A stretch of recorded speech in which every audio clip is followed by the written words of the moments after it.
మత్తయి సువార్త 13వ అధ్యాయం 3వ వచనం నుంచి. ఆయన వారిని చూచి చాలా సంగతులను ఉపమాన రీతిగా చెప్పాను. ఎట్లనగా, ఇదిగో విత్తువాడు విత్తుటకు బయలు వెళ్ళెను. వాడు విత్తుచుండగా కొన్ని విత్తనములు త్రోవ పక్కన పడెను. పక్షులు వచ్చి వాటిని మృంగివేసెను. కొన్ని చాలా మన్ను లేని రాతి నేలను పడెను. అక్కడ మన్ను లోతుగా ఉండనందున అవి వెంటనే మొలిచెను, గాని సూర్యుడు ఉదయించినప్పుడు అవి మాడి వేరు లేనందున ఎండిపోయాను. కొన్ని ముండ్ల పొదలలో పడెను. ముండ్ల పొదలు ఎదిగి వాటిని అణిచివేసెను.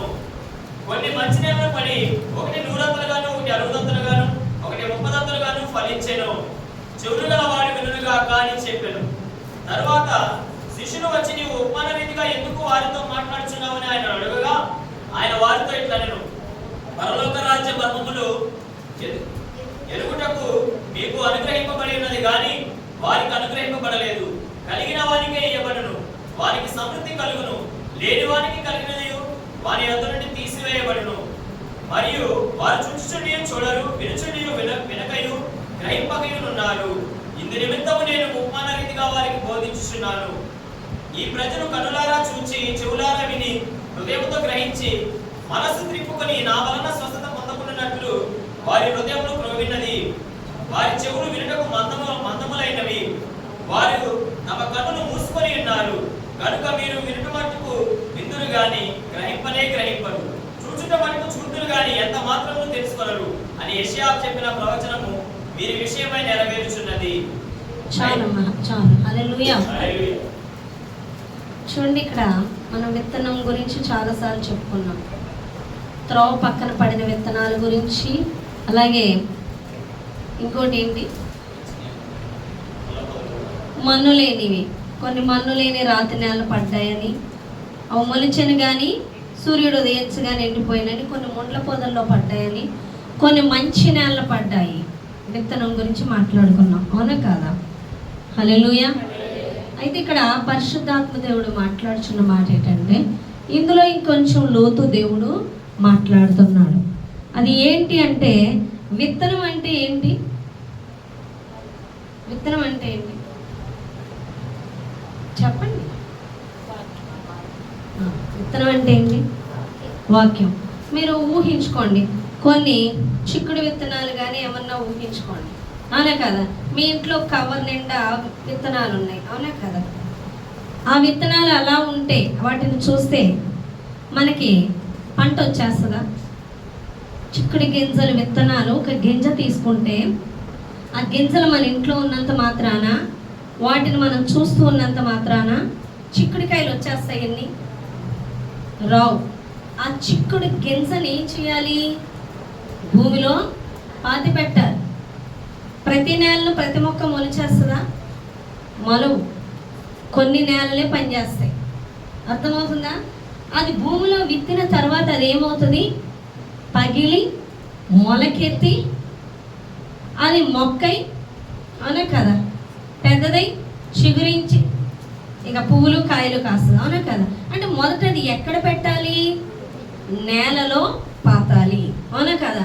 ఇప్పుడు వాక్యము అనేది విత్తనం. ఇది విత్తనం కింద ఉంది. ఇక్కడ ఇది ఫలించాలంటే ఎక్కడ నాటాలి? ఎక్కడ నాటాలి? మన హృదయం అనే నేలలో నాటాలి. ఆ నేలల్లో చాలా రకాల నేలలు ఉన్నాయి. రాతి నేల ఉంది, త్రోవ పక్కన అనేవి ఉన్నది, ఇంకోటి ముండ్ల పొదలు ఉన్నాయి, కొన్ని మంచి నేల. అంటే ఇందులో కఠిన హృదయాలు ఉంటారు, వాక్యం వినని వాళ్ళు ఉంటారు, విన్న ఐహిక విచారాలు అంటే అనేక ఆలోచనలు కలిగి ఉంటారు.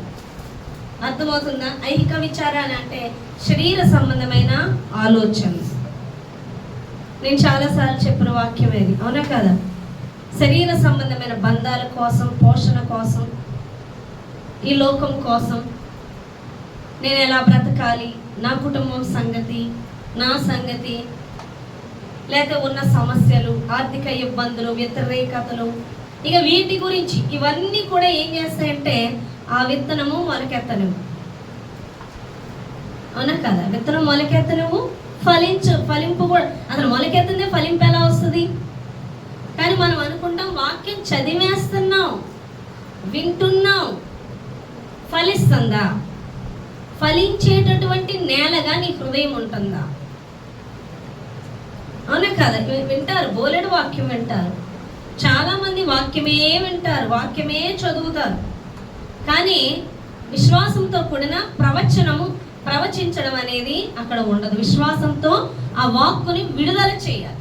మన హృదయం అనే నేలలోండి ఏ వాక్యం అయితే స్వీకరించేవో ఆ వాక్యాన్ని విశ్వాసముతో నువ్వు విడుదల చేయాలి ఆయా పరిస్థితులు బట్టి.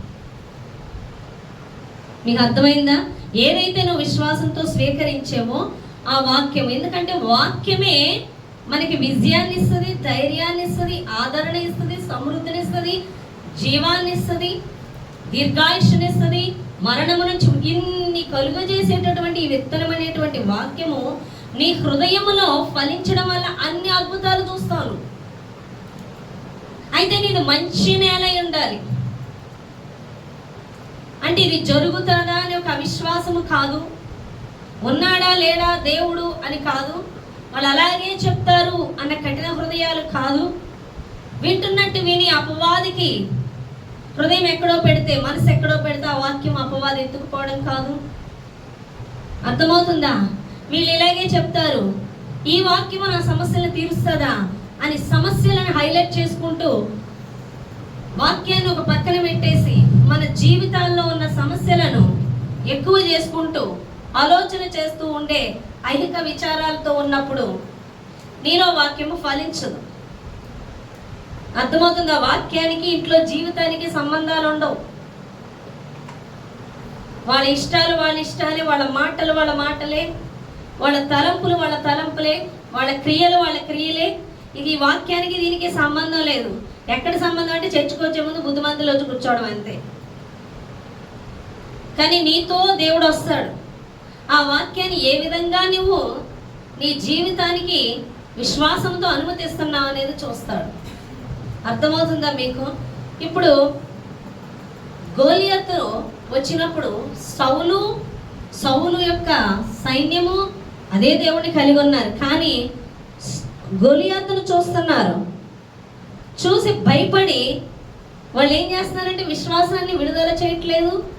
భయపడిపోయి మనం వాడి మాటలు వాడి ధ్యానిస్తున్నారు. ఏమనంటే అమ్మో వీడి చేతిలో మనం చచ్చిపోతామని వెళ్ళే ధైర్యం లేక ఆగిపోయారు. కానీ దావీదు అలా కాదు. ఏం చేశాడు? వచ్చి ఈ సున్నతి లేని వాడు సున్నతి కలిగిన వాడిని ఏమీ చేయలేడు. అంటే తను ఏం చేస్తున్నాడు? వాక్యాన్ని, ఆ మాటను విశ్వాసంతో విడుదల చేస్తాడు. ఎందుకంటే మనము దేవుని బిడ్డలం, వాడు ఏమీ చేయలేడు అని చెప్పడమే కాదు, క్రియలలో చూపిస్తున్నాడు. హల్లెలూయా! నువ్వు ఏదైతే విశ్వాసంతో చెప్తున్నావో అది క్రియల రూపంలో కూడా చూపించాలి. దావీదేమో వీడేం చేయలేడని చెప్పి వెళ్ళిపోలేదు, చేయలేడు అన్నాడు, ఒక్కడే వెళ్ళాడు యుద్ధానికి. అవునా కదా? అంటే ఎంత విశ్వాసంతో ఆ మాట విత్తాడో ఆలోచించండి. ఈ సున్నతి లేని వాడు సున్నతి కలిగిన వాడిని ఏమీ చేయలేడు పలాని యుద్ధానికి అని చెప్పాడా? చేయలేడు అని చెప్పిన వాడే ఒంటరిగా వెళ్ళాడు, ఎదుర్కొన్నాడు. ఆ విశ్వాసాన్ని దేంతో అయితే విత్తాడో అది క్రియల్లో కూడా చూపించాడు. అందుకే క్రియలు లేని విశ్వాసము మృతము అని దేవుడు మాట్లాడుతున్నాడు. కాబట్టి అది విడుదల చేశాడు, అది నమ్మాడు, విడుదల చేశాడు. కాబట్టి ఆ నమ్మిన వాడు వెళ్ళాడు. అది కావాలి దేవునికి. వినేసి అవును దేవుడు అలాంటి వాడే చేస్తాడు, నిజమే అని చెప్పడం కాదు. అది నీ జీవితంలో ఆ విశ్వాసం ద్వారా నువ్వు విడుదల చేయడం ద్వారా ఆ అద్భుతం చూడాలి.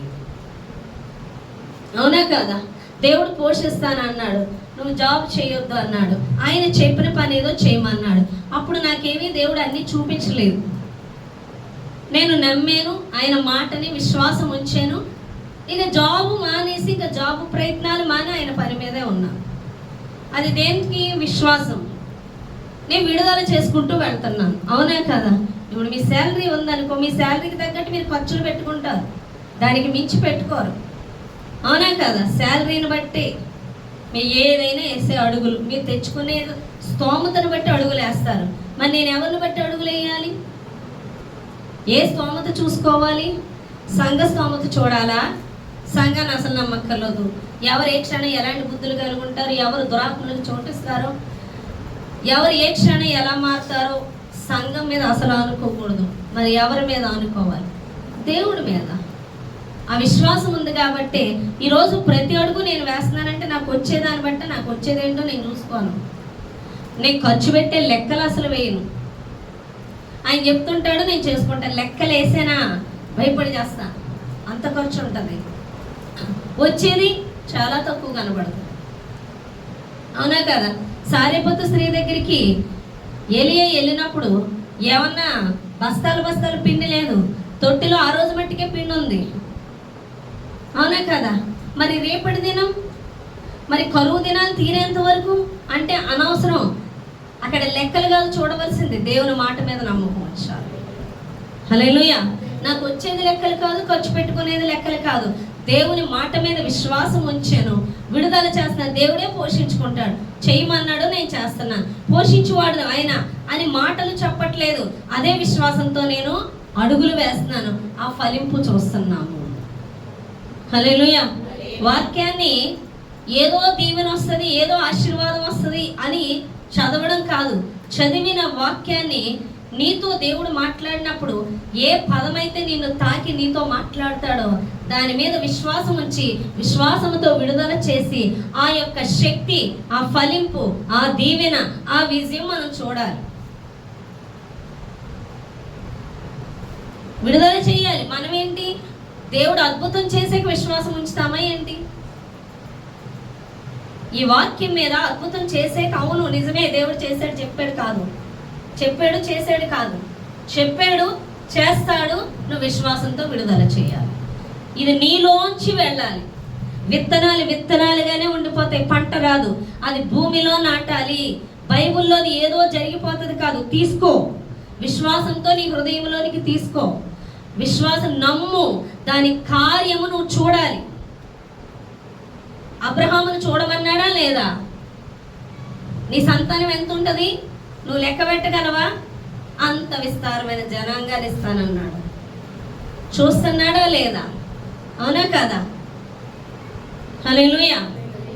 చూడండి, మనము వాక్యము దేవుడు ప్రార్థన చేసినప్పుడు నమ్మి అది జరిగిపోయింది అని నమ్మి ప్రార్థన చేయమంటున్నాడు. అవునా కదా? అంటే నువ్వు వాక్యాన్ని ఎలా తీసుకోవాలంటే యాజ్ ఇట్ ఈజ్ అక్కడ జరిగిపోయింది, దేవుడు చేసేసాడు అని నమ్మి విశ్వాసంతో విడుదల చేసి నువ్వు నమ్మినప్పుడు నువ్వు ఆ ప్రకారం అడుగులు వేస్తావు. నీ ప్రయత్నాలు ఇంకా చేయవు, నీ సొంత ప్రయత్నాలు చేయవు. నీకు ఏదైతే దేవుడు చెప్పాడో ఆ విషయంలో నువ్వు సొంత ప్రయత్నాలు మానేసి నమ్మి అడుగులు వేస్తావని దేవుడు మాట్లాడుతున్నాడు. అర్థమైందా మీకు? ఏస్కేల్ చూసినట్లయితే ఏస్కేల్ని దేవుడు ఏమని చెప్పాడంటే ఎముకలు కలిగిన లోయలోకి తీసుకెళ్ళి దేవుడు అంటున్నాడు, ఇవి జీవం కలిగి ఉంటాయా అంటే ఇవి బ్రతుకుతాయా అని అడిగితే నాకు తెలియదు అని చెప్తాడు. అప్పుడు దేవుడు ఏమంటాడంటే ప్రవచించమంటాడు, నేను చెప్పినట్లు చెప్పు అంటాడు. అలా చెప్తున్నప్పుడు అక్కడ ఏమైపోయింది? నిజంగా వాటికి శరీరం తొడగబడటం, ప్రాణం రావడం, అవి నిలబడడం, జీవాన్ని కలిగి ఉండడం అన్నీ జరిగాయా లేదా? ఆయనే డైరెక్ట్ చేసేయచ్చు కదా, మళ్ళీ ఇతను నోట్లో చేయించాలా? ఆయనే డైరెక్ట్ పలికేయచ్చు కదా. అదే వాక్కు ఎవరి నుంచి మాట్లాడమంటున్నాడు? మన నుంచి. అవునా కదా? మన ద్వారా వాక్యం ఆయనే చేసుకుంటాడు, ఆయనే చెందుకుంటాడు. విన్నాంగా అది జరిగిపోద్ది కాదు, విశ్వాసంతో ఆ మాటను అక్కడ విడుదల చేయాలి. అవునా కదా? ఏలియా దుప్పటి తీసుకొని వచ్చి ఏమంటున్నాడు, ఏలియా దేవుడు ఎక్కడా అని ఆ యొక్క నది దగ్గర కొట్టినప్పుడు అది 2 పాయలు అయ్యిందా లేదా? అవునా కదా? మనం విశ్వాసంతో ఈ వాక్కుని ఈ భూమి మీద విడుదల చేయాలి. ఈ భూమి మీద దేవుని యొక్క అద్భుతాలు జరిగించాలి. యేసుప్రభువు వారు లాజరు చనిపోయినప్పుడు ఏమన్నారు? తండ్రి, నిశ్చయంగా నా మనవి నువ్వు అంగీకరిస్తావని నేను నమ్ముతున్నాను అని చెప్పి దేవుని నమ్ముతున్నాను చేస్తాడని అని మాట్లాడుకొని లాజరు బయటికి రాని మాట్లాడాడు. వచ్చిందా లేదా? అక్కడ విశ్వాసం ఎవరి మీద ఉంచాడు? యేసుప్రభువు వారు తండ్రి మీద ఉంచి ఉన్నాడు. అవునా కదా? నువ్వు నిజంగా తండ్రితో మాట్లాడుకోవాలి.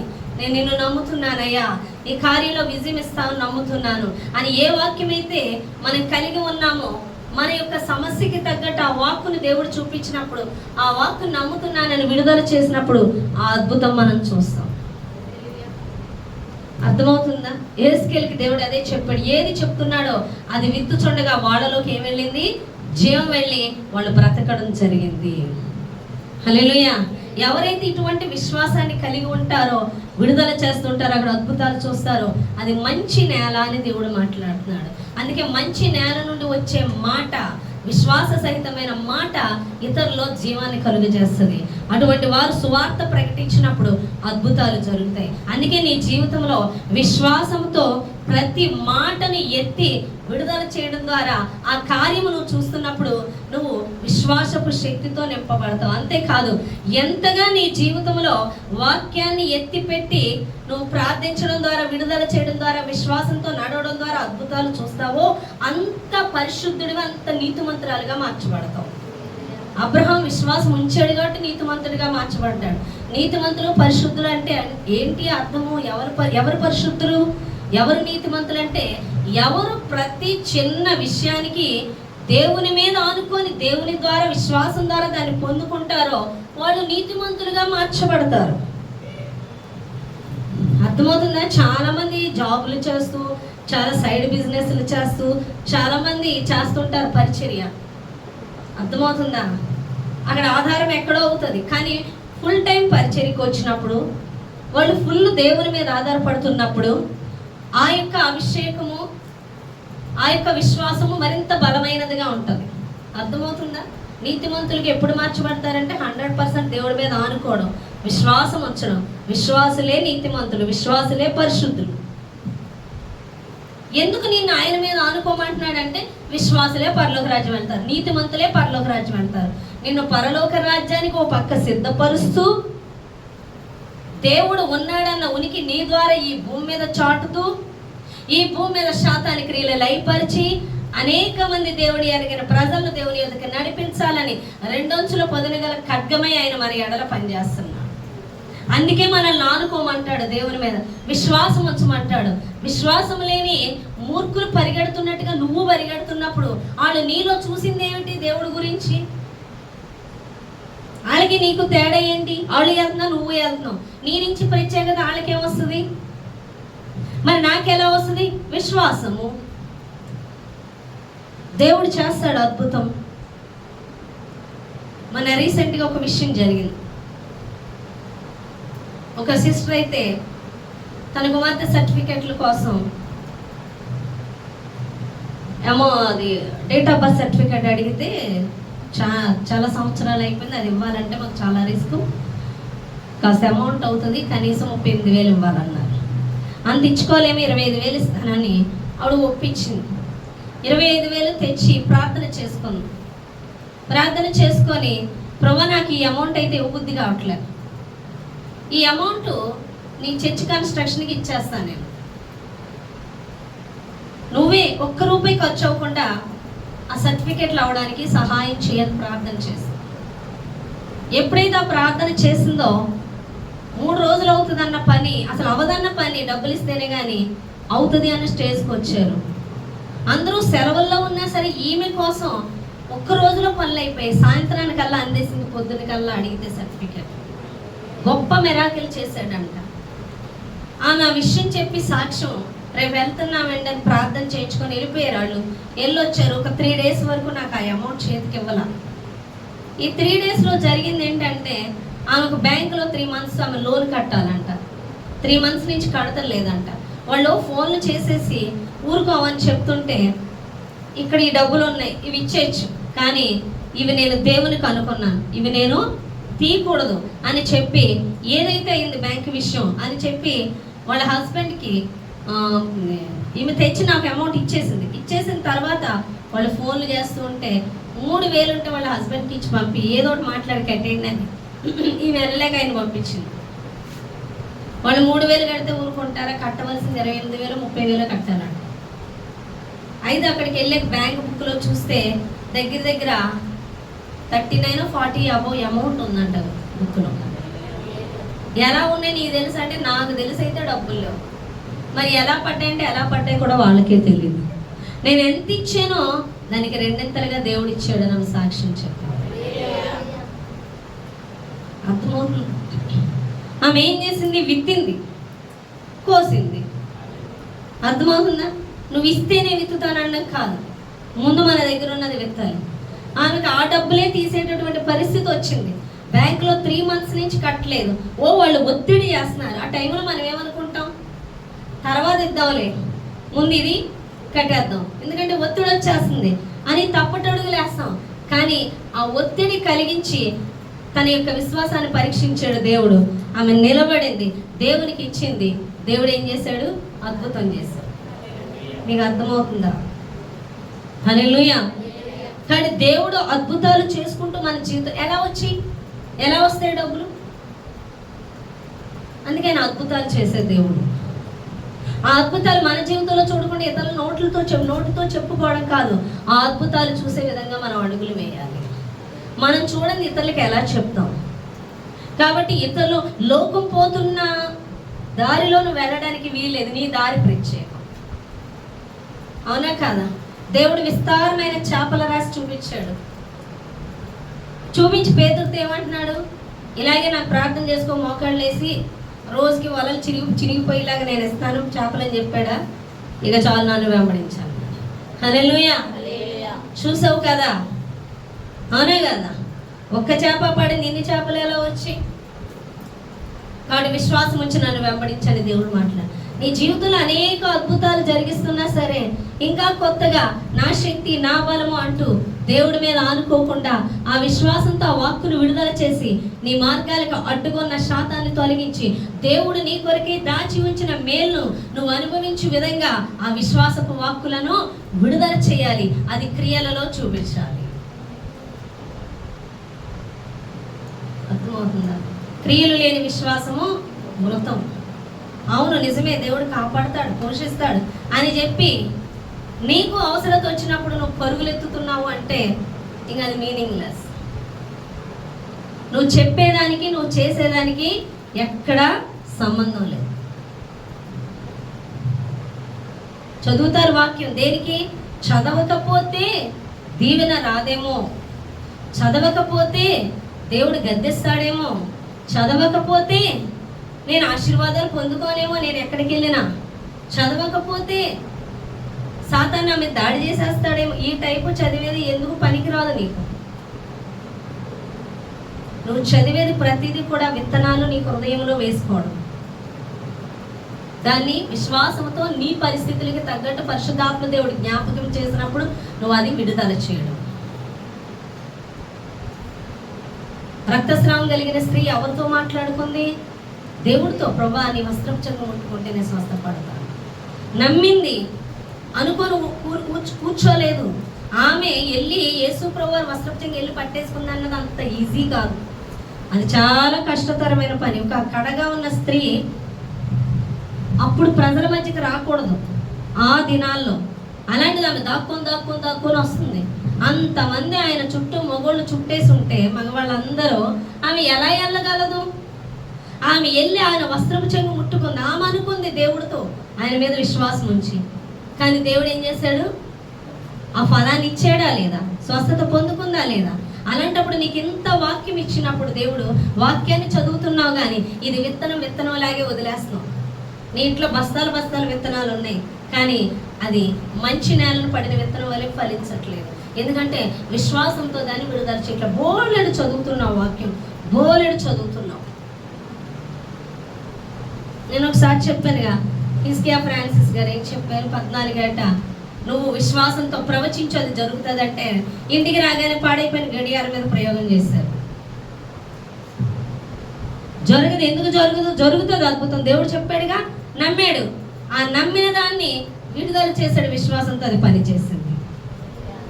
అలాగా దాని పని మీద మనం ఉండం. ఇక్కడికిక్కడే ఇది వదిలేసి ఇంటికి వెళ్ళిపోయి మామూలే మనం కదా.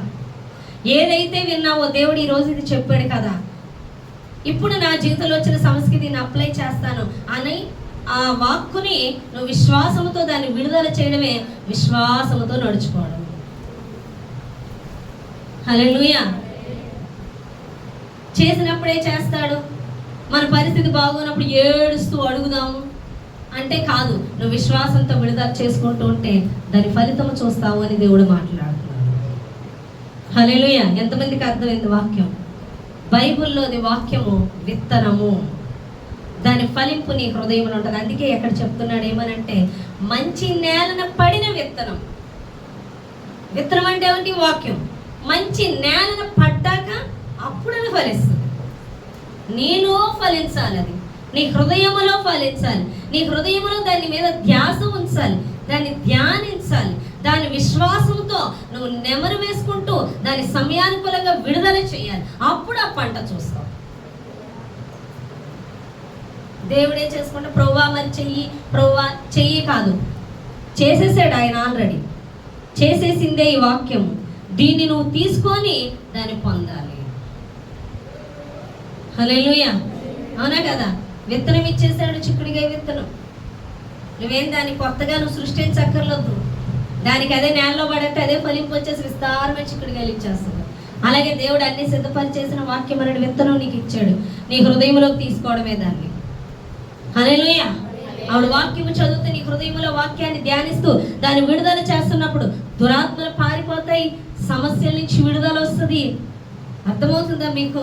ప్రతి చిన్న విషయానికి వాక్యము చేతబట్టి విడుదల చేయడమే విశ్వాసంతో నడుచుకోవడం. అదే మనల్ని నీతిమంతులుగా మారుస్తుంది, అదే నిత్య రాజ్యానికి సిద్ధపరుస్తుంది, అదే మనల్ని ఇహమందు దీవిస్తుంది. ఇది చూసిన ప్రతి వారు కూడా దేవుని యొద్దకు రావడానికి అనేకులకు మార్గాలు సరళపరచుకోవాలి. వీళ్ళు ఎలా పోషింపబడుతున్నారు, వీళ్ళు ఎలా దీవించబడుతున్నారు, వీళ్ళు ఎలా స్వస్థపరచబడుతున్నారు, ఇలాంటి పరిస్థితులు వీళ్ళు ఎలా సంతోషంగా ఉంటున్నారు అనేది ఇతరులో కలగాలి. అలాగా దేవుడు మన ఎడల కార్యం చేస్తాడు. చదువుకొని అది కథ కింద ఊహించుకోవడం కాదు, అది మన జీవితాల్లో ఖచ్చితంగా జరుగుతుంది. చదువుకొని విడిచిపెట్టడం కాదు, అది జరుగుతుంది. సారెపత స్త్రీ అంటే అది కథ కింద చదువుకోవడం కాదు. కరువు దినాలు ఆశ్చర్యపోయారు వాళ్ళందరూ. అట్టి రీతిగా వీళ్ళ ముగ్గురు పోషింపబడడం జరిగింది. మనకి కూడా అలాంటి దినాలు రాబోతున్నాయి. చాలా కష్టమైన తరమైన దినాలు రాబోతున్నాయి. అప్పుడు నువ్వు సంపాదించడానికి కూడా ఉండదేమో. అప్పుడు నువ్వు వెళ్ళవలసిన విశ్వాసంతోనే. అందుకే దేవుడు ఈ యొక్క పరిస్థితులు ఎందుకు అనుమతిస్తున్నాడంటే విశ్వాసానికి పరీక్ష అని చెప్పచ్చు. మళ్ళీ పరీక్షిస్తున్నాడు. ఎవరు తేలిపోతారో, ఎవరు నిలబడతారో, ఎవరు త్రాసులో తేలిపోతారో, ఎవరు తూకం వేయబడతారో, బరువుగా నిలుస్తారో మనమే తేల్చుకోవాలి. విశ్వాసులు నిలబడతారు. అర్థమవుతుందా? నేను వాక్యం వద్దకు ఎందుకు నడిపించాడు? నేను విశ్వాసం ఉంచమని ఎందుకు చెప్తున్నాడు? నేను విశ్వాసంతో ప్రవచించమని ఎందుకు చెప్తున్నాడు? విశ్వాసంతో వాక్కును విడుదల చేయమని ఎందుకు చెప్తున్నాడు? నేను ఇక్కడికి ఎందుకు నడిపించాడు? విని బాగుందని చెప్పడానికా, లేదా ఒక వాక్యం తెలుసుకున్నానని చెప్పడానికా? కాదు. నువ్వు అప్లై చేయడం ద్వారా, నువ్వు విడుదల చేయడం ద్వారా, నీ ద్వారా పని జరగడం ద్వారా అనేక అద్భుతాలు భూమి మీద దేవుడు చేయవలసి ఉన్నదని దేవుడు మాట్లాడుతున్నాడు. అనేక ఆత్మలకు విడుదల కలిగించవలసి ఉన్నది, అనేక మందిని పోషించవలసి ఉన్నది, అనేక మందిని కరువు నుంచి, రోగాల నుంచి, దురాత్మల నుంచి, నరకం నుంచి విడిపించవలసి ఉన్నది. కాబట్టే ఈ వాక్కును నీ ద్వారా ఈ భూమి మీదకి పంపించదలిచి, ఈ భూమి మీద అద్భుతాలు చేయదలిచి, మంచి నేలన పడిన విత్తనం ఫలించినట్లుగా నీ హృదయంలో ఆయన వాక్కు ఫలించాలని దేవుడు మాట్లాడుతున్నాడు. చదవడం వేరు, గ్రహించి ఆ వాక్కుని నీ విశ్వాసము ద్వారా విడుదల చేయడమే ఫలింపునిస్తుంది. అర్థమవుతుందా? నోటుతో ఇక్కడ దాకా వెళ్ళనివ్వరు, హృదయంలో పని జరగనివ్వరు. నోటితో తీసుకుంటారు, నోటితోనే విడుదల చేసేస్తారు. దానివల్ల ఏ పని జరగదు. అర్థమవుతుందా? దేవుడు పోషిస్తాడు, విన్నావు, కానీ నువ్వు అనుభవించట్లేదు. కానీ అది ఇతరులకు చెప్పేస్తావు, వారిలో ఏ జీవం కలగదు. వారు కూడా నీలాగే తేలిగ్గా ఉంటారు. ఎవరైతే నువ్వు అనుభవిస్తావో వాక్కుని, నువ్వు విశ్వాసంతో విడుదల చేస్తావో, అప్పుడు వాళ్ళలో కూడా దేవుని ఎడల విశ్వాసం కలిగి మారు మనసు పొందుకొని దేవుని సన్నిధికి వస్తారు. నువ్వు అనుభవించింది అది జరగదు అని దేవుడు మాట్లాడుతున్నాడు. అందుకే చాలా మంది అది పొందుకోకుండా వాక్యం చెప్పేసిన ఏమాత్రం ఫలితాలు ఉండట్లేదు. చాలా మంది చర్చిలకు వస్తారు, కొన్ని చర్చిలకి, కానీ విశ్వాస వీరులుగా ఉండరు. ఎలా ఉంటారంటే అంతా పొట్టే. ఏడు గాలి విసిరితప్పుడే అటు వెళ్ళిపోయే పొట్టే వస్తుంది. కాదు, నువ్వు విశ్వాసంతో దేవుని వాక్కును విడుదల చేయాలని దేవుడు మాట్లాడుతున్నాడు. ఎంతమందికి అర్థమైంది? ఎంతమందికి అర్థమైంది? నీ హృదయం ఎలా ఉండాలి? మంచి నేల ఉండాలి. వాక్యాన్ని తక్కువగా చూడడం, అలాగే చెప్తారు, మన పని మనం చేసుకోవడమే. అర్థమవుతుందా? ఇప్పుడు అవన్నీ పెట్టుకుంటూ అవుతుందా? దేవుడే కనికరించినప్పుడే కనికరిస్తాడు, కృప చూపించినప్పుడే కృప చూపిస్తాడు అని కాదు. వాక్యము నీలో పని చేయనివ్వాలి. హల్లెలూయా. ఆ విశ్వాసము నిన్ను పాపము నుంచి విడిపిస్తుంది. ఆ విశ్వాసం శరీర బంధకాల నుంచి విడిపిస్తుంది. ఆ విశ్వాసం దురాత్మల నుంచి నిన్ను విడిపిస్తుంది. హల్లెలూయా. కాబట్టి విశ్వాసులే నిత్యరాజ వారసులు అవుతారు. వినుట వెళ్ళుట కాదు. అందుకే దేవుడు ఇక్కడ ప్రత్యేకంగా మాట్లాడుతున్నారు. చూడండి ఆ మాటలో 11వ వచనం, పరలోక రాజ మర్మములు ఎరుగుట మీకు అనుగ్రహింపబడి ఉన్నది కానీ వారికి అనుగ్రహింపబడలేదు. కలిగిన వారికే ఇవ్వబడును, వానికి సమృద్ధి కలుగును. లేని వారికి కలిగినది వాని యొద్ద నుండి తీసివేయబడును. కలగడం అంటే నువ్వు వాక్యాన్ని స్వీకరించి దాన్ని అంగీకరించి దాని మీద విశ్వాసం ఉంచి విడుదల చేసినప్పుడు కలిగిన వానికి ఇంకనూ గ్రహింపు ఎక్కువ అవుతుంది, ఇంకనూ అత్యధికంగా పొందుకుంటారు. లేని వాళ్ళ దగ్గర ఉన్నది కూడా పోతుంది. ఇంకా వాళ్ళకి వాక్య గ్రహింపు ఏమీ ఉండదు. ఇలా వస్తారు, దిష్టి బొమ్మల్లా వింటారు, ఈయన అవుతారు, వెళ్ళిపోతారు. వాళ్ళలో వాక్య ఫలింపు ఏమీ ఉండదు.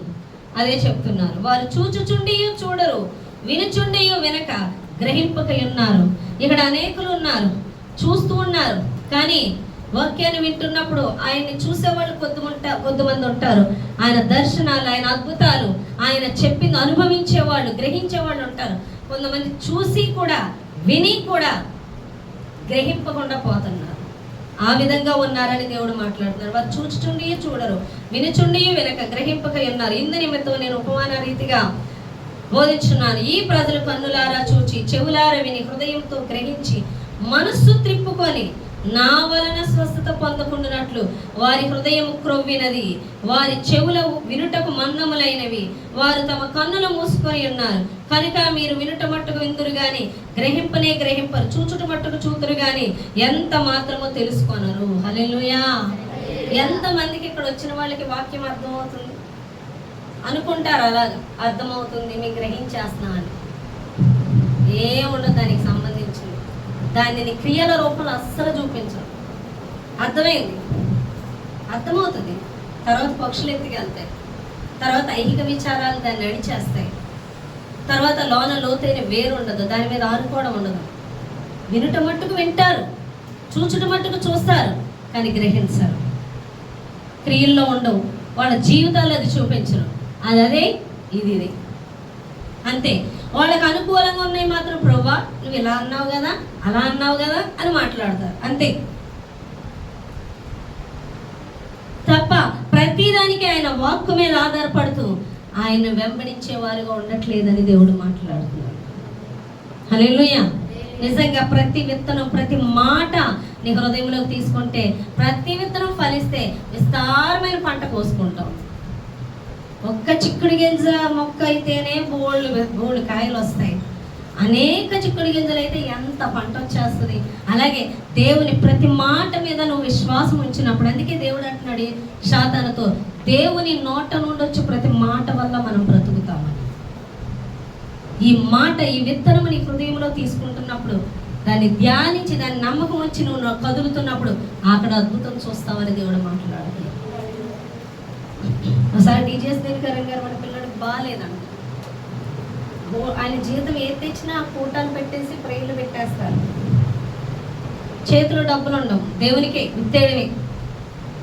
ఒకరోజు వాళ్ళ అబ్బాయికి బాగాలేదంట. బాగోకపోతే చూపించడానికి కూడా వాళ్ళ దగ్గర ముందు హాస్పిటల్ తీసుకెళ్ళే రూపాయి లేదు, మళ్ళీ ఆయన బ్యాంకులో చేస్తారు.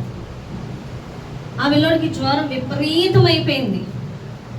ఆయన అలా కన్నీరు కారుస్తూ మంచం మీద అలాగుంటే లోన నుండి ఒక స్వరం వినపడుతుంది. దినకరణ్ పలానాది బీరువాలో ఏదో చెక్కది ఏదో సొరుగు ఉంటుందంట, వెళ్ళి అది ఓపెన్ చేసి చూడని చెప్తే ఆయన వెళ్ళి చూస్తే అందులో సీల్డ్ నోట్లు కట్ట పెద్దది ఉందంట.